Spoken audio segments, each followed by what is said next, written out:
So if we were doing this lecture live, I would put this question on the whiteboard and ask you to talk about it for a few minutes. Since we're doing this on video, please just take 30 seconds and write down what individual productivity means to you, or think about it for 30 seconds and pause the video and come back when you're done. Okay, so individual productivity is an interesting question. And a lot of people think it's in some way an innate ability, something that you have or you don't have. That's not the case. A lot of people have researched productivity and they've come to the conclusion that it's something that you experience based on a number of external and internal factors. And so this is the definition that we use in our research program. Productivity is the ability to get complex, time-consuming tasks completed with minimal distractions and interruptions. And we actually looked at what impacts productivity. And we found a number of things in our research that impacts productivity. One of them being a culture of psychological safety. Also being able to get the information you need to do your job through internal or external search, through having tools that are easy to use, that don't get in your way, and through this thing called technical debt.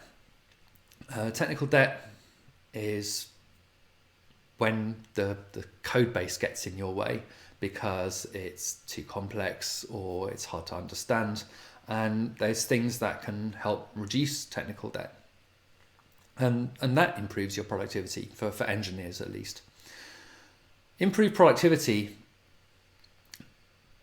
increases your ability to have good work-life balance. This thing called work recovery that you can see, that means that when you leave work, even virtually, you're able to stop thinking about it and do things outside of work. And that in turn leads to reduced burnout. So productivity helps you leave your work behind. If you feel you've had a productive day, then you can stop thinking about work, and that means you're less likely to be burned out. So this is what our research shows. Also, interestingly, productivity is not impacted by years of experience. We looked at whether years of experience have an impact on productivity. They don't. So it's important to bear in mind that productivity is not some kind of innate ability. There's a lot of myths that go around in the industry about, 10x developers, these engineers who are mystically really much better at their job than other people. That is a myth. Productivity is something that anyone can experience given the right work environment. This is just one piece of a larger puzzle. A lot of people think that hiring a bunch of 10x developers, which as we said don't exist, is how you build a high-performing team. And this was actually how people thought about building high-performing teams for a long time, that you just hire these really amazing people, these A players, if you like, and let them do their thing and get out the way as managers. And in fact, this was McKinsey's advice for quite a long time. And there was a company that followed McKinsey's advice to the letter, and they built this organization where they just hired who they thought were the highest performers and let them get on with it.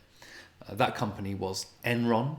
If you haven't heard of Enron was an energy company that famously collapsed due to systemic fraud throughout the company, as these A players, it turned out, were not able to beat the market and achieve things that other people couldn't achieve, but instead inflated their figures and cooked the books in order to give the appearance of superior performance. So Malcolm Gladwell talks about this in his article, The Talent Myth, which I really recommend reading. And Gladwell picks apart this idea that actually, you hire the best people and let them get on with it. Because there is no such thing as the best people outside of the context of a team. It's teams that produce results, not people. And Gladwell says this: the talent myth assumes that people make organizations smart. More often than not, it's the other way around. Our lives are so obviously enriched by individual brilliance. Groups don't write great novels, and a committee didn't come up with the theory of relativity.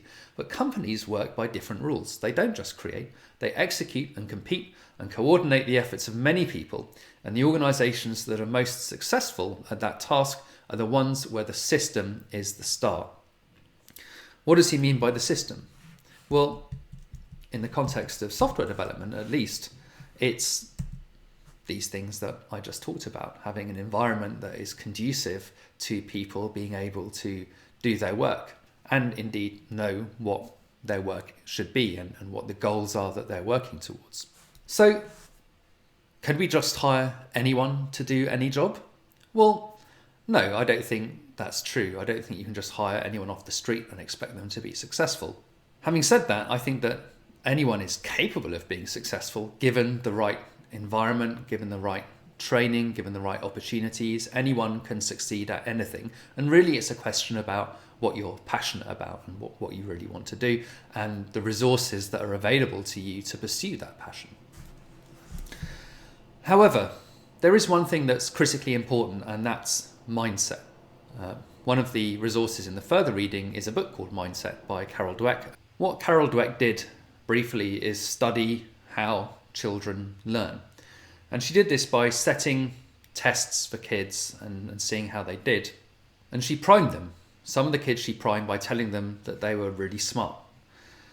And what she found in the context of her research is that there's two different mindsets that people can have.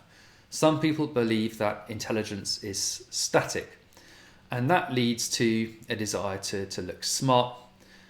And when you have a fixed mindset, you tend to avoid challenges because you might not succeed, and that would challenge your impression that you're smart. They tend to give up easily in the presence of obstacles. They tend to see effort as fruitless because, I am what I am and I can't change that, so there's no point in making additional effort. They tend to avoid criticism because it attacks their identity. And they tend to feel threatened by the success of others and tend not to achieve their potential and have a very deterministic view of the world, that things are the way they are and we can't change that. Other people have a growth mindset, and they believe that intelligence is not something innate, it's something that you can develop. And that leads to a desire to keep learning more, which means they tend to embrace challenges, they tend to persist in the face of obstacles, see effort as a path to mastery. They learn from criticism and they find lessons and inspiration in the success of others and hence keep getting better. And so what Carol Dweck finds is that your behavior is determined by your beliefs about whether intelligence and ability is fixed or whether it's something that you can grow, which is fascinating. The other thing she finds is that you can change your mindset. People can have a fixed mindset or a growth mindset, and that can change. You can change people's behavior. The science shows that we're all capable of learning, and that what's important is growth mindset. And so that's kind of what we should be recruiting for.